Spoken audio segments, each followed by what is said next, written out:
You are listening to Mohale FM, your friend of all time. Your friend of all time.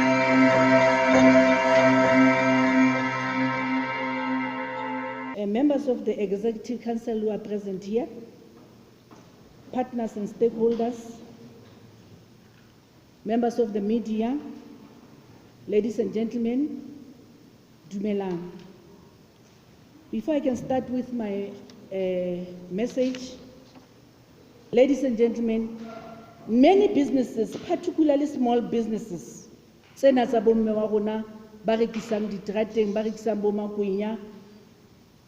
find it very difficult to come out of the situation without the help of the government.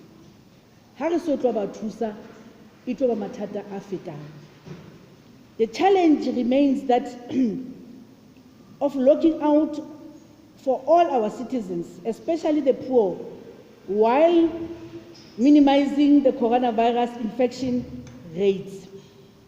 On the economic front, we need to keep firms and businesses alive so that we save as many jobs as possible. You remember very well or Free State, because of this problem, coronavirus, things are going to be worse.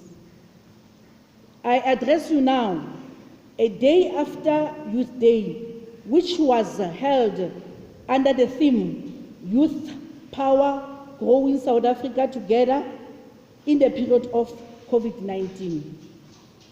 Ladies and gentlemen, young people should be part of shaping our province and defining a new way of living post-COVID-19.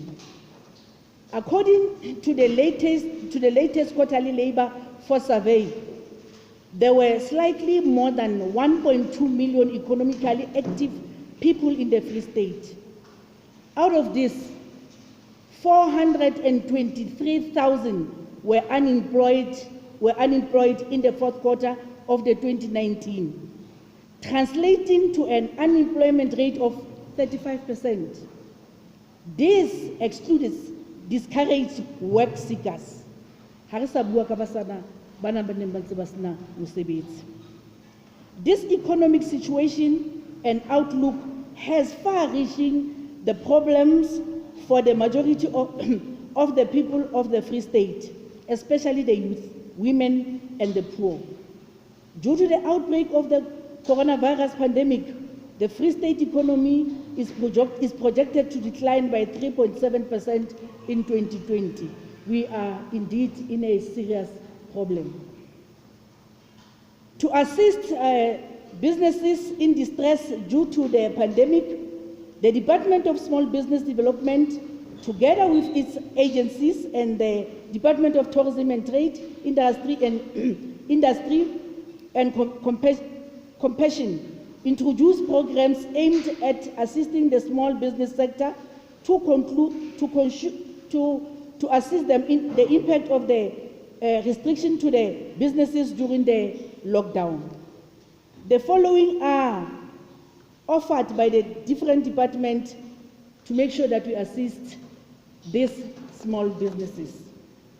SMEs, businesses, sponsor shops, payments, holidays, tourism relief fund.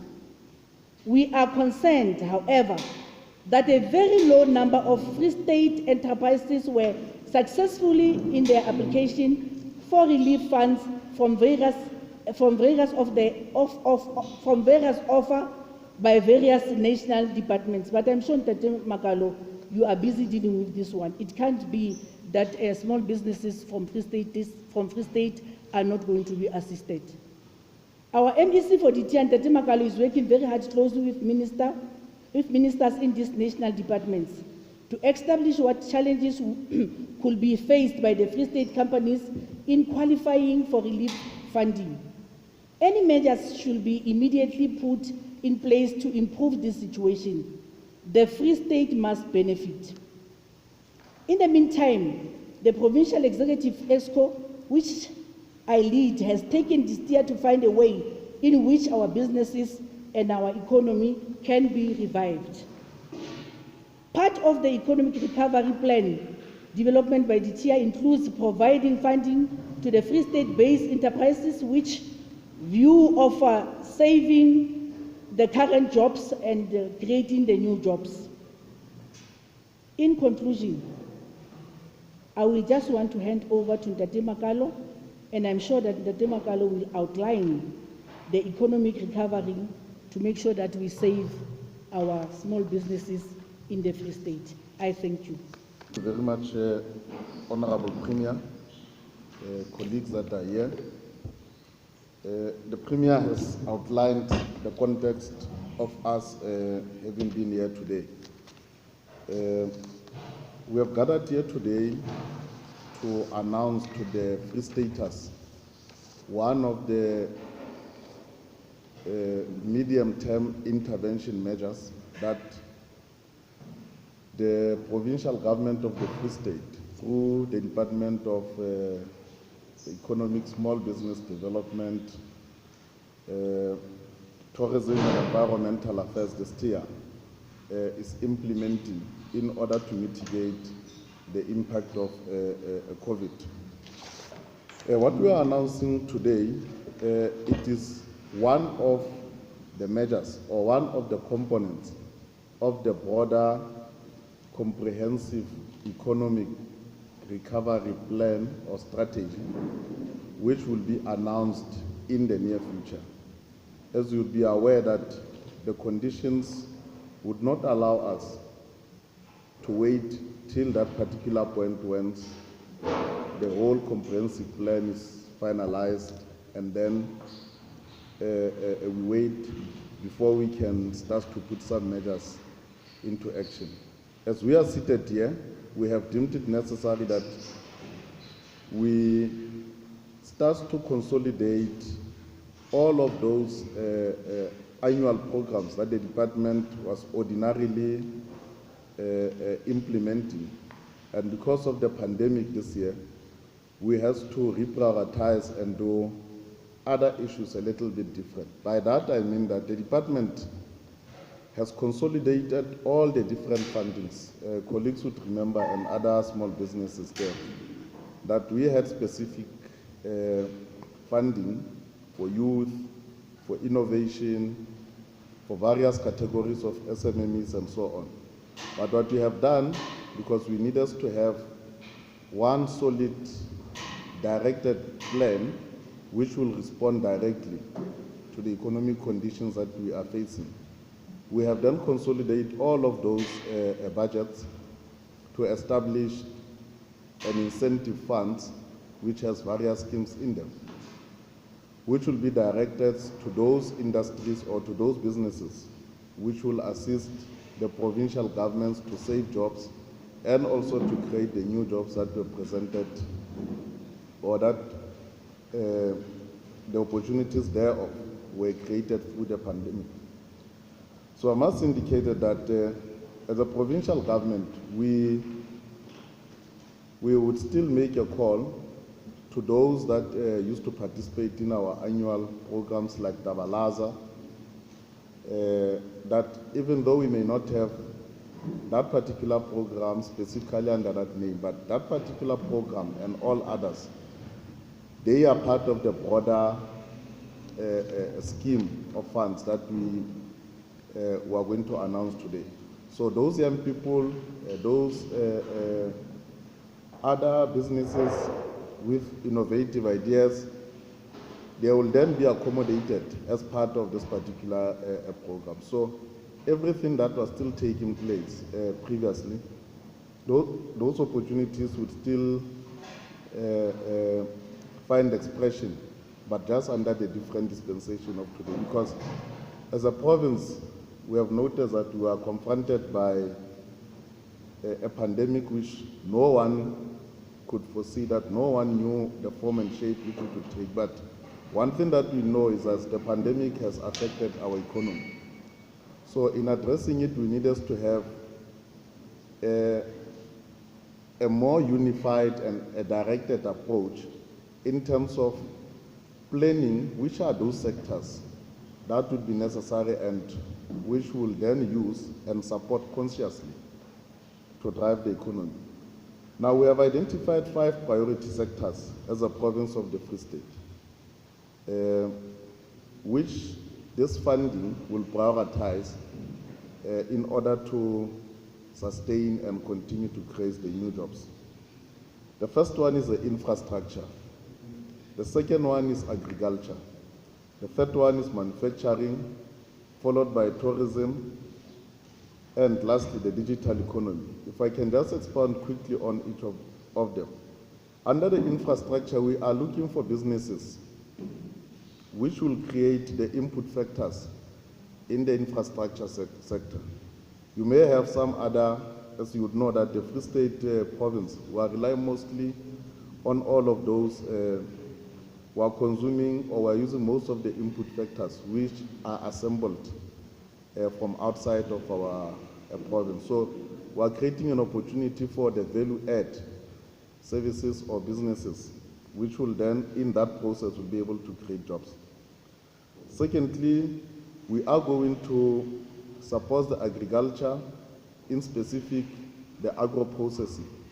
As you'll be aware that agriculture is the only sector, when all the other sectors of the economy are declining, that will be the one that is going the opposite direction on the growth side. And that is on the basis of the obvious reasons, as agriculture is a sector that provides the basic amenities of life. And we would therefore focus on that particular sector, on how we are going to enhance it. So all of those farmers and small businesses which may want to have the value-add services or to increase their production capacity will be supported. And the third one is the manufacturing. Under the manufacturing, we would support all of those essential goods which are necessary for, among others, to deal with the issues of the COVID-19 pandemic. So we'll support consciously all of those small businesses which will be producing the masks, which will be doing the manufacturing of the sanitizers, and all other related essential goods. And it's not only confined to the COVID-19 related consumables, but all the other fast-moving consumer goods and all others that are maybe necessary, provided that there will be job creation in engaging on all of those. And the tourism, we have not left the sector simply because there is less or there have been a lull in the tourism. There are those businesses who, given the effect of the pandemic, went to an extent of being innovative enough to try and make sense of what is remaining. Some of the businesses, among others, they have repurposed their establishment. Some of the operators have also had some value add and linking their establishment with all of the sectors of the economy that are open. So those will be consciously being supported to ensure that they continue to operate. And the digital economy. The digital economy includes, among others, the e-commerce. When the pandemic caught us off guard, and when we started to open some of the sectors of the economy, among others, the issues of e-commerce, we have seen a very small number of our people being able to take advantage of that particular opening or provision. So we would want to see many of our young people, or generally our people, being involved in the digital economy. They should be able to create platforms for e-commerce where they will link also all the other sorts of the small businesses to operate in. We want to transform the economy to the extent that all of the activities that are taking place in the mainstream economy, they need to find, they need to mirror, or our township economy needs to mirror that. So we want to bridge the gap between the township economy and the formalized mainstream economy. That is why anyone who will venture into the digital economy would be supported accordingly. So as a department, part of the strategies that we'll do, we have divided our support into the formal and informal sectors. And under the formal business sector, there is a scheme that we are introducing to you today, which used to be a risk-sharing incentive scheme, but under the current dispensation, we are calling it COVID-19 risk-sharing incentive scheme, which we will provide support of up to 40% of your funding requirements, the 40% which will be in form of a grant. And this has proven to be a success in the past, whereby many of the businesses could not access the funding due to the lack of their own contribution. So the fund seeks to assist the applicants or the SMMEs insofar as their own contribution is concerned. So someone could go to a bank or to our very own DFI, which is the FDC, and go and apply. And the core funding will mitigate the risk and ensure that that particular SMME stands a better chance of being approved. And the second one is the Enterprise Support Incentive Scheme, which is meant for all the businesses with an annual turnover of minimum of 150,000 for the business, and the fund is meant for the business operations and some of the relief or the OPEX that is needed by the business. And the priority sector under that particular Enterprise Support Incentive Scheme are those that are in manufacturing, agro-processing, and the logistics. And the third one is Manufacturing Support Incentive Scheme, which is aimed at providing support in the industrial parks through the provision of rental holidays and seed funding for operational costs. So this is the one that is made available for especially those established businesses which are at a risk of collapsing because they are unable to meet some of their overhead requirements or the overhead costs. So with this particular scheme, we are making available sort of funding which will assist to mitigate the impact of all of those overheads on their cash flow. And the fourth one we have is the bridging finance, which will be administered by the departmental entity, the Free State Development Corporation, which will address the cash flow needs of the SMMEs who meet the specific contracts or to meet the specific contracts or the orders from the private and public sector. So all the SMMEs that may have been given the orders and they do not have money to go and buy the stock or all other requirements in order to deliver on the order. We have made some funds available which will be administered through the FTC. They can go there with a proof that they have received the work. They just need capital and will advance some of the finances for us. And that is also targeted on the SMMEs in construction, the services sector, manufacturing, and the retail industries. The requirements for all of this is that a company needs to be a registered entity, and we encourage mostly the cooperatives to take advantage of it. And the businesses must be wholly owned by South Africans, which is 100% ownership, and the 70% of all the employees must be South Africans. And in case of non-South African employees, at least they must be authorized to work or be permitted to work through necessary documentation offered by Department of Home Affairs. And the businesses must be SARS compliant and UIF registered. And we also offer supports in between this period of the applications to help the businesses to comply as well. And of course, they must be licensed accordingly to operate in terms of those permits by municipalities. I must indicate that we have had regular engagements with the municipalities to prepare them accordingly and to help them to have the necessary infrastructure in ensuring that all the licensing requirements, they are able to respond accordingly to them. And we would prefer that all the businesses at least should have been in operation for a minimum of a period of 6 months.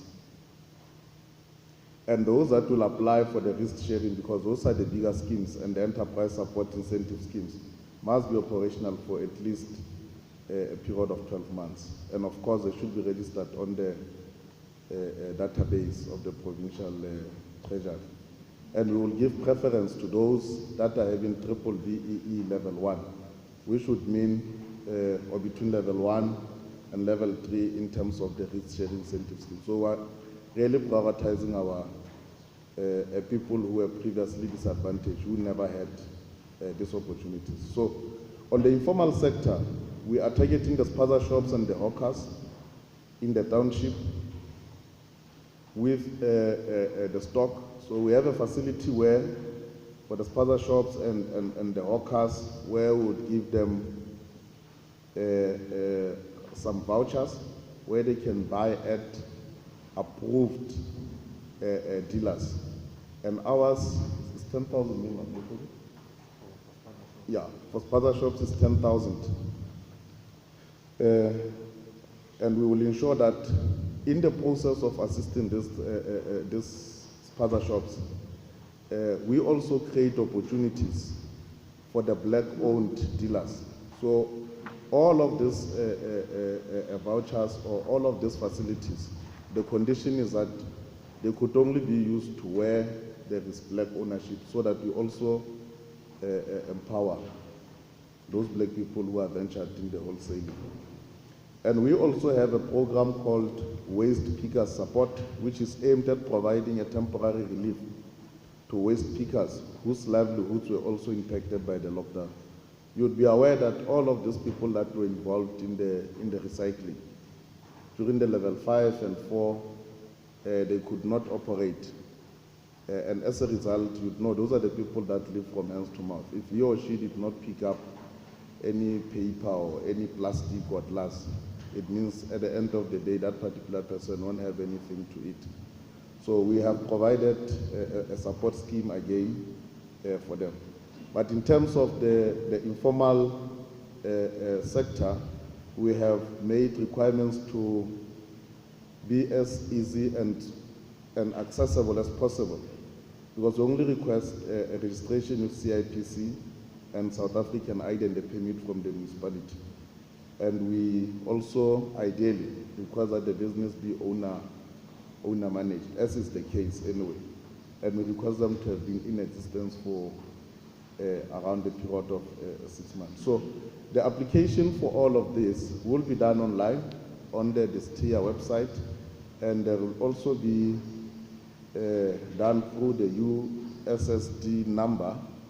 I think colleagues will demonstrate to you now. So you can apply using your cell phone, and then you follow the necessary instructions. So we have tried to make the process to be as easy as possible. We have worked with the regional offices of the department. We have the presence throughout the province. We have also worked with municipality LED offices, so that they are also on board, so that everyone takes part in ensuring that we help our people, so that for those that are in the remote areas, they do not have to travel all the way to Bloemfontein to seek for help. And there will also be a number which we have to call in the event you are experiencing a problem. I'm told you can do the please call on it or send a WhatsApp. So that's basically what we will be offering as a Department of Economic Development, as directed by the Provincial Government Executive Council. So we request our people to take advantage of all of this, and always bear in mind that we request all this intervention, or all the interventions are aimed at creating jobs and saving the existing jobs that they have been affected by the COVID. Let me pause. Thank you very much.